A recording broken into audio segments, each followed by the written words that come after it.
Appears and fades as the square fills. A few paper drops spill out the left side, and then all the paper is swept clear. And it begins again. Project description. A sōzu year is a short video with English captions and visual descriptions contemplating calendars as a ready-made and art-making material. The video can be watched with or without sound, and invites the viewer to consider experiencing the narrative with or without sound, sight, or any understanding of the materials used to create the animation. A sōzu year was created for the It's a Date exhibition running February 2022 with curator Jon Dawes and the Papercut Arcade collective. There exists a YouTube video, as well as an animated GIF with no sounds or captions. But ultimately, the piece is designed to be run on a continuous loop. Therefore, it has also been uploaded to Instagram, where you can see it as such. Appears and fades as the square fills. A few paper drops spill out the left side, and then all the paper is swept clear. And it begins again. Project statement. Content warnings. Addiction, anxiety, and mental illness. Printed calendars are meant to help organize days and weeks by adding and filling in the square spaces representing days within rectangular weeks, within square months, within square pages. There is something to me that is too small and constraining about printed calendars, both the amount of space you have per day and also the rigid grid. Growing up, I always felt frustrated with calendars as my handwriting is quite large and gestural, and the small daily spaces didn't allow for me to write enough detail, usually causing me to use something else and forget about my hanging calendars until months later.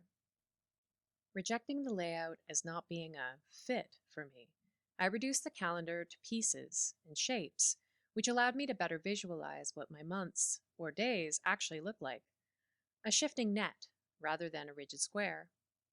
I continue to explore the idea of fitting and filling in the animation narrative.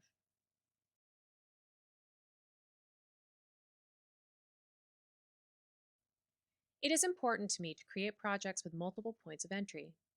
The captions or subtitles, transcripts, and visual descriptions are as necessary as any other visual, auditory, or conceptual element in my work.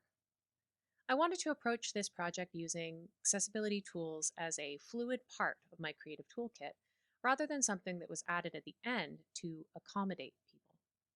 As the video plays and increases in speed, both the captions, whose best practices require 21 characters per second to be considered accessible, and the audio description, that usually runs quickly between content to catch up a non-visual viewer, run in time with the animation speed, becoming indiscernible and too quick to use or listen to as the months fly by.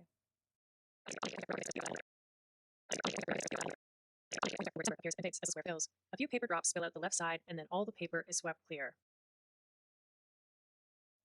I wanted the anxiety and fatigue of planning, time management, and able-bodied time expectations to be translated across mediums. My handwriting is not the only thing that causes me to struggle within the finite container of a printed calendar day. I am also a workaholic dealing with chronic anxiety. My days fill with overlapping meetings, stretching well beyond a work day, and looking more like a to-do list rather than a gentle reminder of a date's importance. I am bothered by the calendar, as it acts like a mirror to my mania.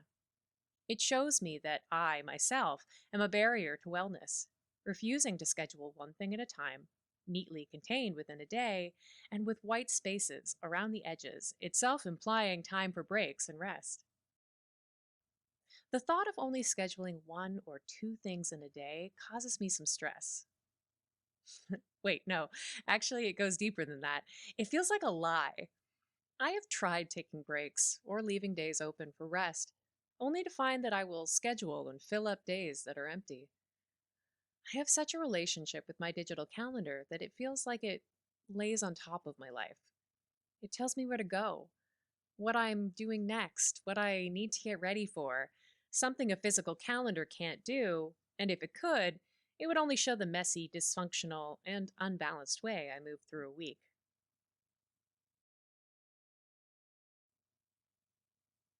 Process. I had so many ideas when this theme was announced. I was thinking about doing daily thumbnails from the squares cut out from a month in mixed media.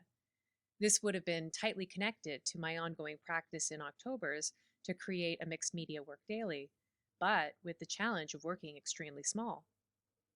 The gloss faded quickly from this idea as I struggled to fit any gesture that was satisfying into the tiny space. My second idea was to create an advent calendar, contemplating time, anticipation, and reward. But as I started my initial research around advent calendars, I was less and less interested in the history of German Lutherans and the practice of celebrating Christmas. My third idea was a sensory calendar, trying to decenter it as a visual experience. I did end up doing a lot of thinking about this and went searching for different kinds of calendars I could play with. There was an opportunity to talk about time as a colonial construct and how systems based on colonial time are oppressive and don't allow for community consultation, indigenous ways of learning and living, and is ultimately a tool for capitalism. There were so many ideas. I needed to get a calendar so that I could start to play and imagine. But I never use printed calendars. I was gifted one in the past few years, but I don't think that I opened it and may have used the paper for another project as soon as the year was over. Before that, it was the same, always gifted, never bought.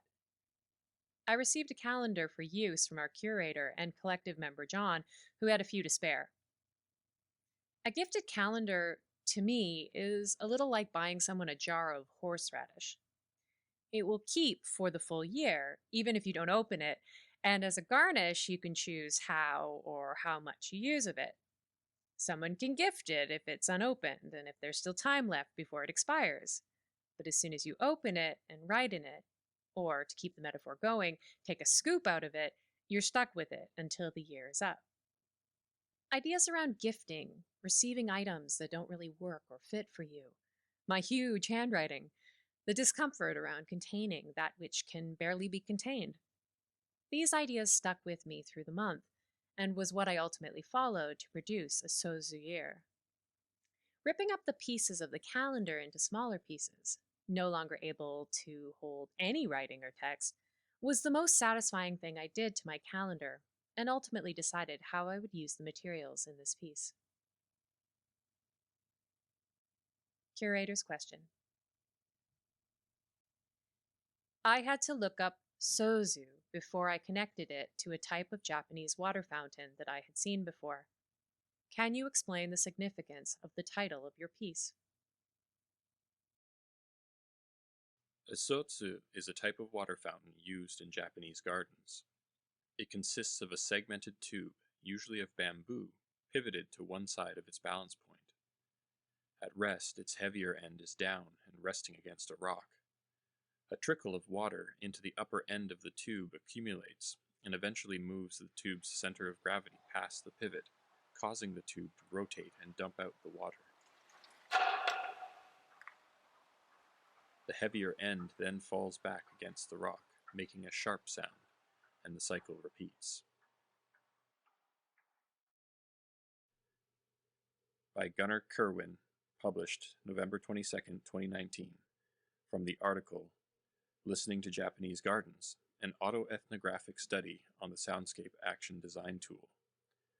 From within International Journal of Environmental Research and Public Health.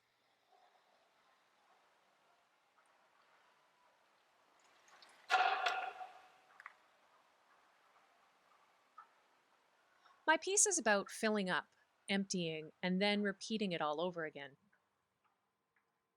The metaphor is pretty in your face when you consider the similarities between the actions of a sōzu and my looping animation.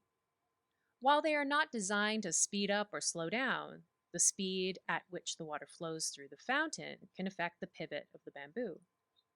Without water, the fountain does not run. And when a calendar is not used, it is just paper hanging on a wall. It may still be beautiful. It has purpose. But its function requires another external element or interaction for it to fill up.